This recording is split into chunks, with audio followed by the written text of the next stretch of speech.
You're listening to the Real Estate Runway podcast, powered by Quattro Capital, where we are all about alternative business and investment strategies to help you amplify life and maximize wealth. Here's your host, the recovering engineer turned multifamily investor, Chad Sutton. All right, Real Estate Runway family, today we have an infinite banking style episode. We're going to talk a little bit about Nelson Nash's method of using whole life insurance policies, but instead of looking at them as, storage vehicles and places to keep your cash to earn interest before you invest it, we're going to talk about it in a way you might apply it to your kids. And, we have Doug Peacock coming on the show, today, who is an ex-football coach and really learned how to do this stuff in helping his football players get out of student debt faster. So we're going to look at some really interesting examples on, and it's so simplistic, it might even really help everyone understand how to use these policies as your own personal banking system. But really, how does one take all of your student loans, create a debt snowball, and then start knocking them out one by one? This is something you can teach your kids. I'm so excited to share it with you. All right, let's get into the episode. But first, before we do, if you get any value out of these shows, please scroll down, leave us a 5-star review and a thoughtful comment. Love when we get those. Really helps us grow the show. If you want to be on the show, please visit us at thequattroway.com/podcast to apply.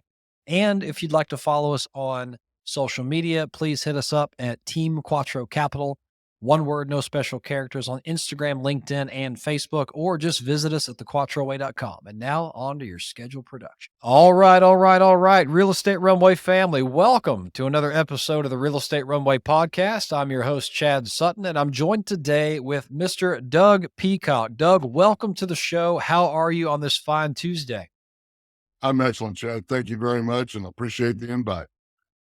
Absolutely. So glad to have you on here. And, before we get into our discussion on infinite banking and how families can use it to send their children to the best schools and help get their kids set off properly and even fix their own financial situations, tell me about you, Doug. What's your background? How did you come to be with us today? And what in the world got you into these insurance policies that we call infinite banking, Yeah, I never intended to be here. I literally was a high school football coach for 38 years. Absolutely loved it. Just nothing better, and would still do it today if the body could withhold. And it, eventually you just abuse your body so bad it's done. And so I got out and went to retire from public school teaching, just like everybody else, and sit down with my advisor, and he had this nice, beautiful piece of paper with a red dash across it. I'm going, well, that's pretty. What's that? And he said, well, that's the money you're short. Yeah, I've been doing what you told me to do. Well,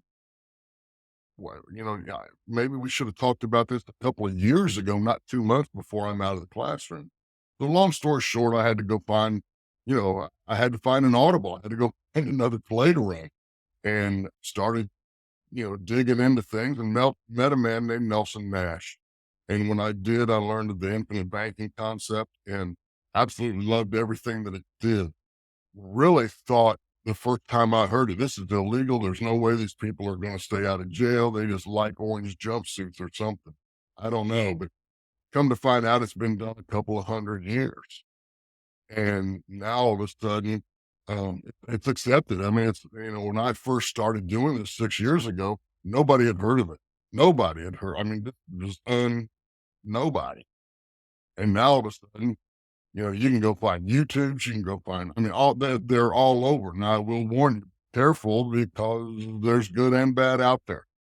And as a former coach, I will tell you, your coach matters. Because if you don't get the right coach, you're gonna run into people with the IRS, and they got no sense of humor. Okay, so beware. But it's worth looking into, and it's worth studying. So I took it, got my former players. I immediately saw how my former players who had all this student loan debt, and get rid of their debt reduction, get rid of it very, very quickly. And our average ended up being about 5 years, and they had $50,000 sitting in that policy when they were out of debt. That's not a bad place to be when you're that young. And Next thing you know, mom and dad are saying, wait a minute, what are you doing here? And so then he expanded to mom and dads and brothers and sisters and stuff like that. And then it just took off. And once that happened, I got an introduction to business that I'd never prepared for. Learned a lot about quarterly taxes, which wait a minute, I got to pay you more. So I learned a lot, and it was a lot of fun. But the bottom line is we're setting kids up and changing their lives, and now all of a sudden they control the banking function in their life. They control the money, and it can't go down. It can only go. I mean, it's gonna. Every one of my clients set a new all-time high this morning. Guess what happens tomorrow morning? Another all-time high. Or, is this great or what? So it's slow, but man, is it dependable. And now as a football coach, I'll take that every time. Yeah, that's important. And, I think there's a reason we call this a bank and not an investment, right? I mean, investments you're trying to yield a big return off of, but a bank, you need to make sure it's there, so it's something that's certain. I mean, if insurance Absolutely. companies are losing But money, we got bigger problems.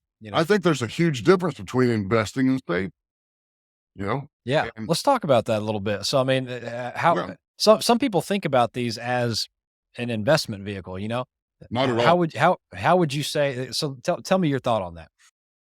No, this is, in fact, I will tell you that it's not only is it not an investment, it's not a bank either. Okay. No, we like to say um, that it is a bank, and we use a lot of that terminology, but it doesn't refer to a brick and mortar bank. It just refers to the processes of banking. And when you think about the processes of banking, what are you thinking about? Storing money, going to get a loan if you need it, paying it, all of those things.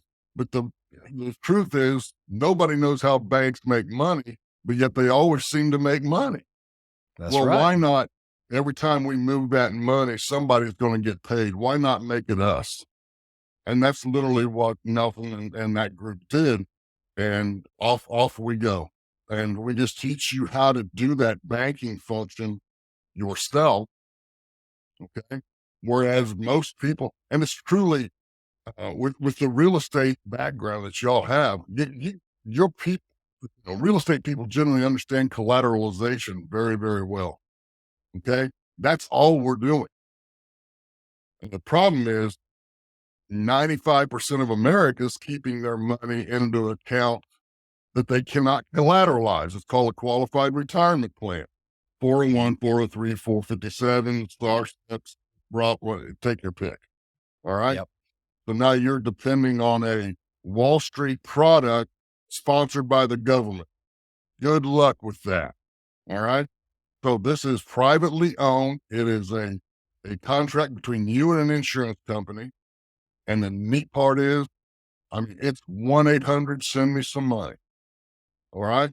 Now, I want you to be careful. I want you to pay the loans back and all that. And there's so many things here in the weeds to learn.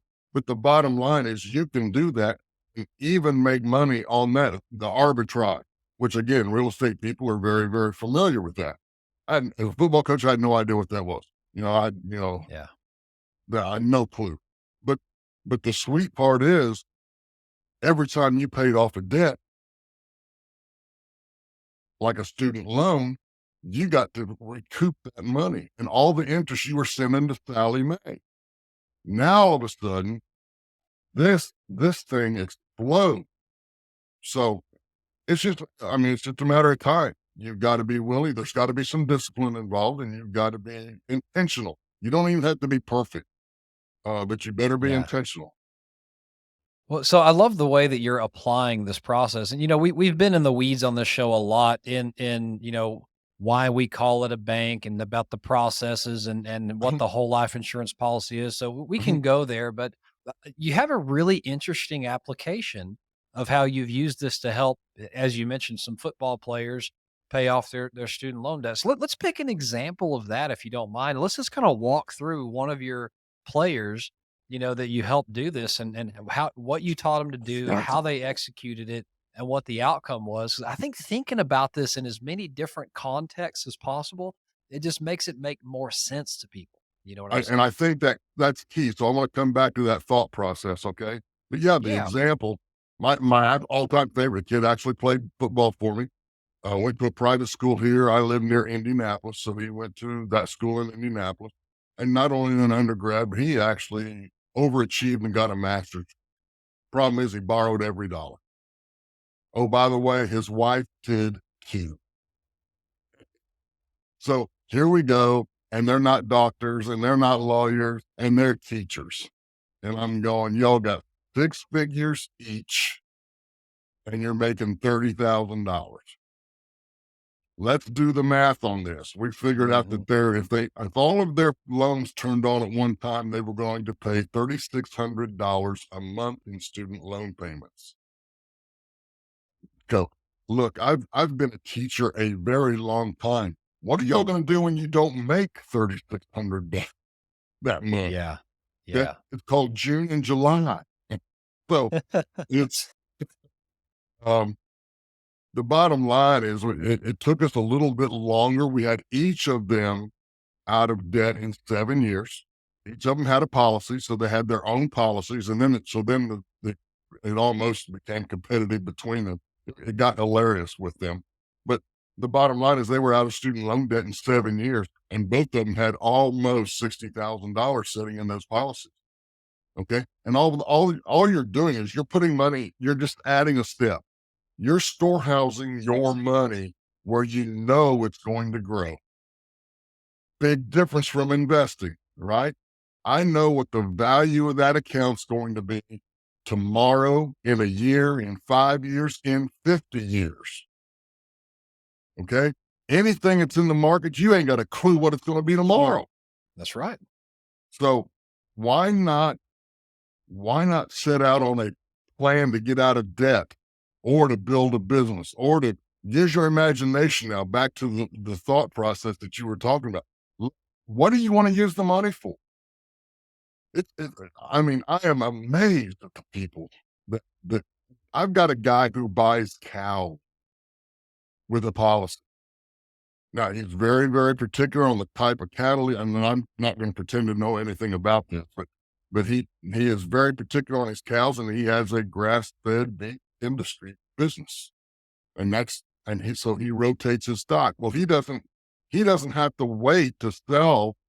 He sells the top market, and then he can storehouse that money until the prices are right, that he can buy more cows. And so now all of a sudden he's in control of all the banking function of that. Taking another step. What do you want to do with your money? It doesn't have to be student loans. It doesn't have to be debt reduction. The truth is, though, that most Americans need to get out of debt.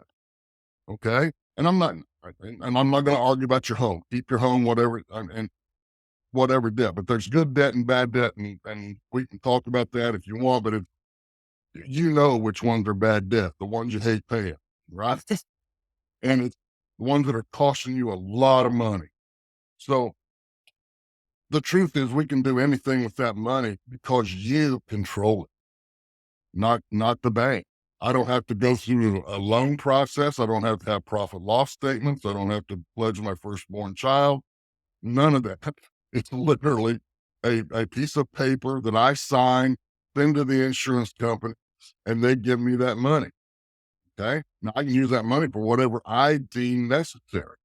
But the insurance company can't lose. Why? Because they've already got a death benefit setting there. So when I take that loan, if well, let's say my death benefit is $200,000 on a policy, okay, and I have enough savings in there to borrow 50, and then I walk out the door and get hit by a truck. Well, the insurance company will not pay the 200. They're only going to pay 150 because they already gave me 50, right? So the insurance company can't lose. That's why they're going to give this to you. Now here's the other secret. I am more than thrilled to pay that loan back because they're going to charge me simple interest, which is vastly different than compound interest. And that That's was right. that's another lesson that I flunked miserably as a PE major. Okay. But I also learned who that company is critical, because if I use a mutual life insurance company that's well ran, they don't have stockholders. So who does the dividend from that company have to go to?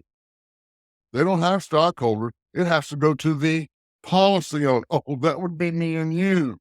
Oh, shucks. So now all of a sudden, I literally become a co-owner of a little tiny slice of this insurance company, and I get a dividend. Now, dividends are not guaranteed, as a disclaimer. Don't think they are, but they've been paid the last 109 years consecutively. That's good enough for me to count on. Okay. So th- that's what happened. I mean, today, your bank right now pays dividends. How come you don't get them? I'm not a Because shareholder. you're not a stockholder. Yep. Okay. And so we've literally just slid everything over to where we control it, and we get to make the decisions about our money. And yes, it's very different. Yes, you got to think. Some people would rather die than not think, but they're not going to do this anyway. So it worked. Been there for a long time. Lo and behold, there are literally 6 internal revenue codes to protect this collateralization that we were talking about. When was the last time the tax code worked for you? Yeah. So, I I got mean, nothing. yeah, I didn't either till I got here. And so now I just absolutely, I mean, I've never had so much fun. Plus, I don't have to take a hit. I don't beat up. I don't, my body, I can do this a long time. There you go. There you go. So let's go back to the example a little bit. So let's break it Sure. down into some steps here, right? So you helped this married couple who they had 6 figures of debt each, right? Uh-huh. Student loan debt. They're making 36,000 a year or something like that. And I Yep. think we decided if all their loans were turned on at once, it's like 3,600 a month. Do that math. That's damn near what they're making off one salary, right? Correct. So they're at about 50% of their income on their debt. So just going back to that simple, and folks, I'm not here to preach about debt. You all know that I encourage good income producing debt, not consumer debt. That's a whole different story, right? Good debt, bad debt. Doug is shaking his hand. Blooper. I told Doug at the beginning of this, one of my good friends from a prior life was named Daryl Peacock. And I knew I was going to, at some point in this episode, I was going to call him Daryl. This is Doug Peacock, not to be confused with Daryl Peacock. Daryl, love you, buddy. So back to it. It's just my brother from a different mother. It's okay. There we go. There we go. So let's walk back to the episode or the example, Sure. excuse me. And so how did you set them up? What did you encourage them to do? You said it was another stop for their money. So were they paying into the policy and then paying their loans? And tell me how it worked. How did they get out? Absolutely. So we're going to start a policy on each of them. So now all of a sudden we've introduced all kind of variables. Okay. Age, health, Yeah.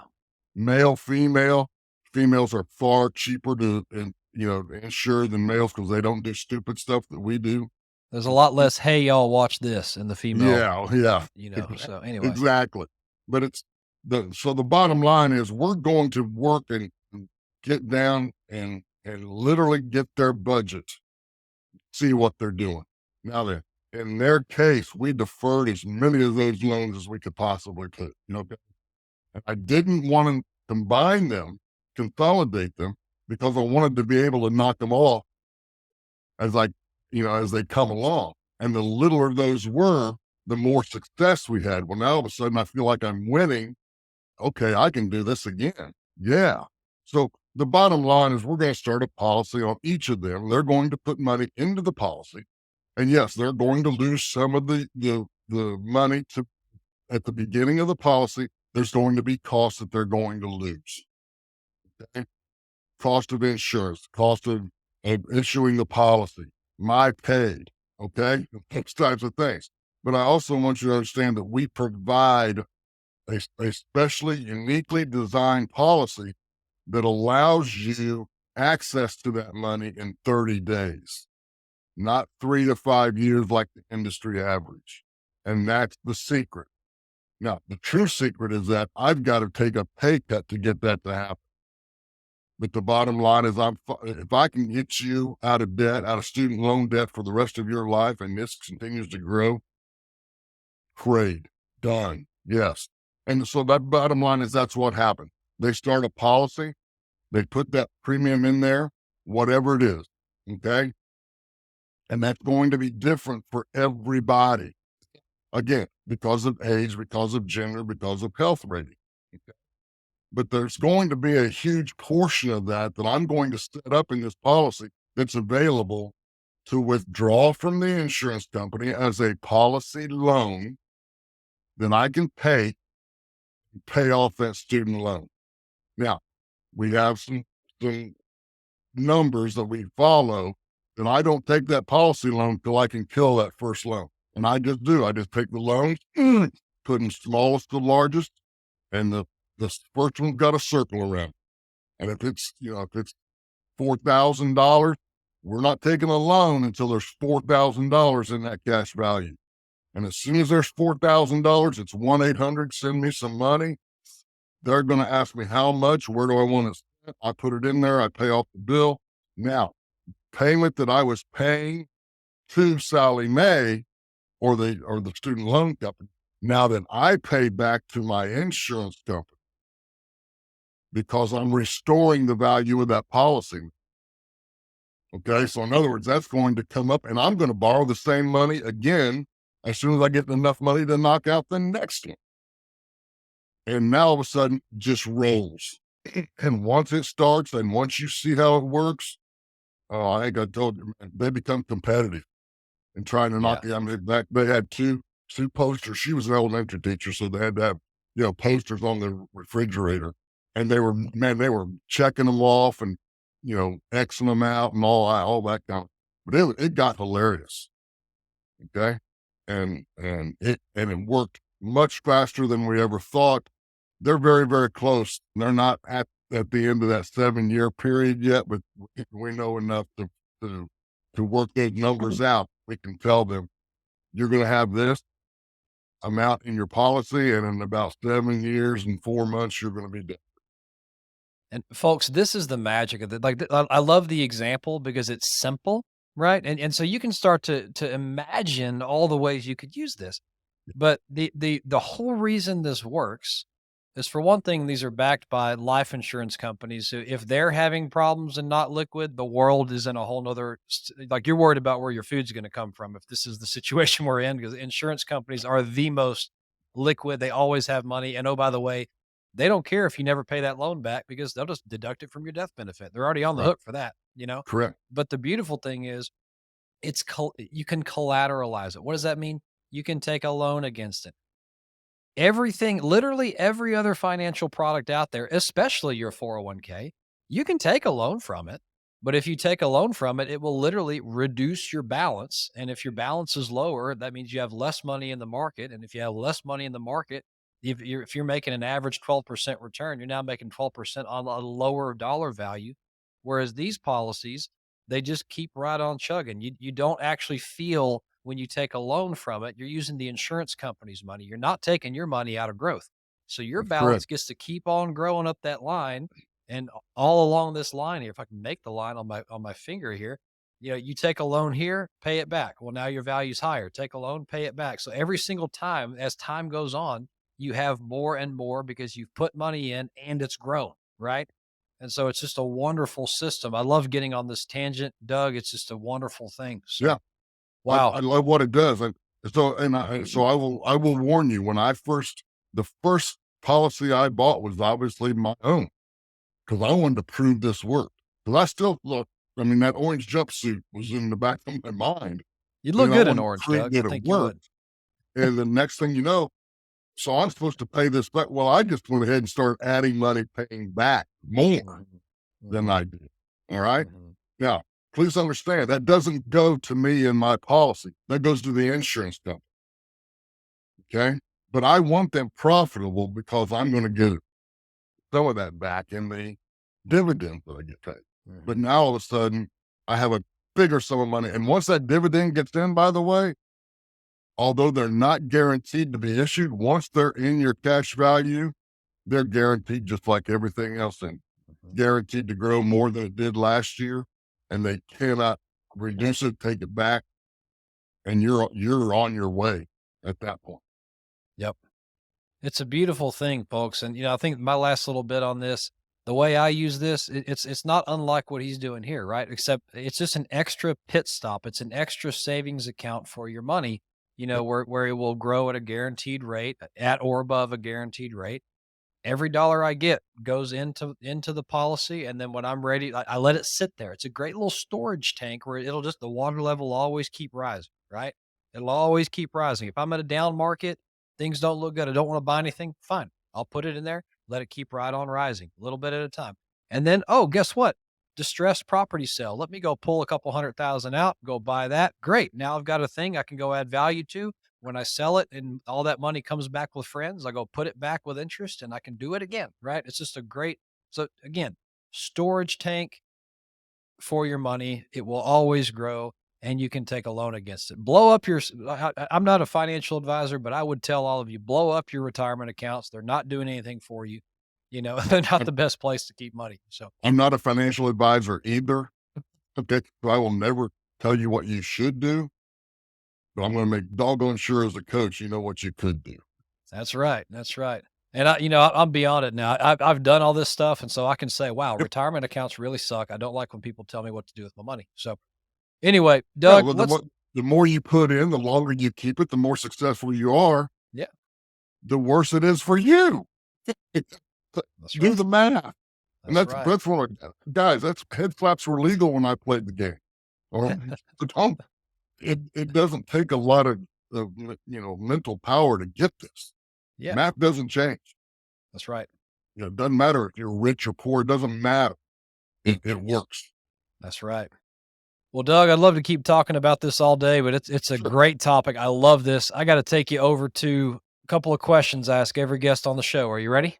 Sure. All right. First one, Doug, what is your superpower, life or business, and how does it help you in life? Everything I've ever done, from playing to coaching to business to running a family to whatever, we work off of WIN, WIN. What's important now. And I think the ability to focus and be intentional about a particular goal or a situation is it. I think everybody has to realize that we are so distracted today, whether it's a phone, your daggone phone dings and you're going to pick it up while you're driving down the highway, right? We are distracted, and just recognize that it doesn't take a long time to figure out what's important now and then focus on that, get that done. Then next. Yeah. I love that. Goal setting and clarity, I think is really, it's a hard thing to find in the distraction of today, but you're so right, Doug. It works everywhere. Yeah. It works everywhere. Well, let's flip the other direction. Give me some dirt, Doug. What is your biggest failure to date and what did you learn from it? Could be life or business. Well, I guess, when you're, I'm a big fella. Okay. Back in 1979, I was with the Kansas City Chiefs, and being told that you're out of athletic ability here. But I will also tell you, I've never felt like any of what people might call failures as failure. It was just an opportunity to learn that lesson again. Had I not been cut by Kansas City, I would have never coached for 38 years. And I would have never learned this, and I would have never helped, hundreds of my players get out of debt. So is that really a failure? Not a chance. Not a chance. Now, did it suck at the time? Absolutely. I love that, Doug. And we have a saying around Quattro here: life is for us, not to us. And God is never punishing you; He is preparing you, right? And so you never know what it is. Yeah. But Well, it's ironic. That's the That's right mindset. my oldest son. We had a huge challenge with his firstborn. And when the child was Mm. born, he lost his breathing and his heart rate. Oh, And it was ready, set, go. And yeah. um, I mean, that's right where we went. What's important now, and this is happening for us, not to us. Yes. And oh my gosh, and then everything changed. So today, yeah, he's about 18 months and he's going crazy and screaming and hollering and jumping and just it's I would love to share that sometime, but it's not sacred here. So yeah, That great sounds story. like a great, yeah, that's a great story. I love hearing that. Yeah, And reiterate, life is for us, not to us, right? yeah, All right. Next question. Tell me about these ebooks you've got going on that people can go to your website and download and yeah. learn. If you will go to peacockwealthgroup.com, you'll see more of what we do. And there's all your imagination and how this can be used is the key. I mean, I got guys buying cows. Come on. Okay. I mean, I never thought I would say that, but, that's his industry. That's his business. Hmm. And I want you in two businesses. I want the business that you make money at and then the business of banking. Yeah. And all of a sudden you control the money. And now all of a sudden you control every time that money moves, you make money. So the bottom line is there's two books. The first one was Be a Bank, because I had to make a shift from football into the financial world, which is not done commonly, because nobody knew who Doug Peacock was because it was Coach Peacock. All right. Yeah. Wait a minute. He's what? And, and then the other one is actually, called Adjusted is the book, and it's available actually for download. Now, if you can get over it being to chiropractors is who it was written to, because I was injured in college football and it didn't show up for about 25 years. But when I felt that tweak, I knew what it was. Hmm. I thought they were witch doctors. I met the right guy. He kept me out. I was scheduled for surgery at that time. And I literally saw him 7 nights in a row. I still haven't had back surgery, long story short. And now my son is a chiropractor. So now it's full circle. And the bottom line is that was kind of my repayment if I could ever thank him enough, which I'm not sure I could. But that's you know, thank God for Dr. Ben Lauren. And that's Yeah.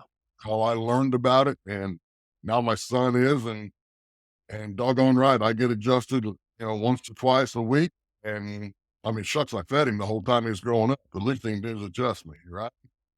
There you So, go. There yeah, you those, go. those books are there for the grabbing if you want them, you know. Good deal. And folks, if you scroll down on whatever you're listening to this in, we'll have those links right there for you in the show notes. So no worries Boy. there. And last question, Doug. One of our 4 pillars here at Quattro Capital is philanthropy. We love, love, love talking about it. By people, for people, right? It starts with people and ends with people. And so tell me about your philanthropic heart and how you go about giving in society. A lot of times people will actually give on your behalf through the show. Uh-huh. Okay, so again, this gets a little bit in the weeds, but walk with me. You can understand it, I promise. Everything I've ever done, whether it be business or family or whatever, I run on a 10-36 percentage. Okay. I am a man of faith, so I'm going to tithe my 10%. And that, in my book, Absolutely. that goes to my local church. 30%, I'm going to put into saving, not investing, saving. So now you understand where that money is going, I do. because it's never going to be less than what I put in, and it's guaranteed to grow. Would you guys like to run a business or run a company with a asset that's guaranteed to grow? Oh, shucks. So now all of a sudden, then I've still got the 60% that I'm going to run the family on or run the business on or whatever. And then if I have a bad month, I know that 30% sitting there that I can get to. So that's an overriding factor. I also believe that we do a lot of clean water wells through our church. I mean, we do. It's just all over the place. We, and a lot of missionaries, a lot of, we're just giving it. And I learned that from my parents. I think my parents had money for everybody. And lo and behold, they never ran out of money. And they were not wealthy people. When she was a principal secretary and he was a truck driver. So I think there's a lot of lessons to be learned there. But, what's your heart? Can you help people? You can't be judgmental if you're helping them. Go help somebody. If you can't find a good person, be one. That's incredible, Daryl. That you're so right. The secret to living is giving, and wow, I love your heart there, man. I love your heart. Yeah. Well, I did it again. I've called you Daryl like 3 times. It's just so natural to call you Daryl instead of Doug. As a coach, trust me, I've been called much worse. Okay, so I'll trust I'm you good on that. with I'll trust you on that. All right, Doug. Well, thank you so much for coming on the show. I really appreciate Absolutely. you sharing your heart and your knowledge. And folks, scroll down in the episode show notes. You'll find all the links to reach out to Doug and talk to him about what they're doing with the with the infinite banking concept. And if nothing else, I hope you enjoyed the examples. So Doug, thanks for coming on the show. Hope to have you on again sometime soon. Hey, anytime, and I appreciate the heart, and guys, just do your study. I promise you, a high school football coach can figure this out. You can. All right, everyone. This has been another episode of the Real Estate Runway Podcast. See you next time. All right, everyone. That was a pretty interesting episode with Mr. Doug Peacock, aka Daryl, as I kept calling him because of an old friend of mine who I knew was named Daryl Peacock. So it is what it is. Daryl, if you're listening, love you, miss you, buddy. So anyway, that was a fantastic episode talking about the infinite banking concept and how you can apply it to burning down personal debt. It was really a simple example, I think, of how these things can be used, but just imagine the possibilities. So reach out to Doug, if he resonates with you, and, maybe he can at least help you teach this to your kids or better learn it for yourself. So without further ado, let's conclude the episode. Love being with you all today. If you get any value out of this show, please scroll down, leave us a 5-star review and a thoughtful comment. It really helps us grow the show. And if you'd like to follow us on social media, Team Quattro Capital, one word, no special characters, or by visiting us at thequattroway.com. We're on LinkedIn, Facebook, and Instagram. And if you want to apply to be on the show, please visit us at thequattroway.com/podcast. Until next time, this has been another episode of the Real Estate Runway Podcast. Over and out, friends. We hope this episode was insightful and brought value to your day. If so, please be awesome and leave us a 5-star review. Find out how Team Quattro can help you at thequattroway.com. Until next time, this is the Real Estate Runway Podcast.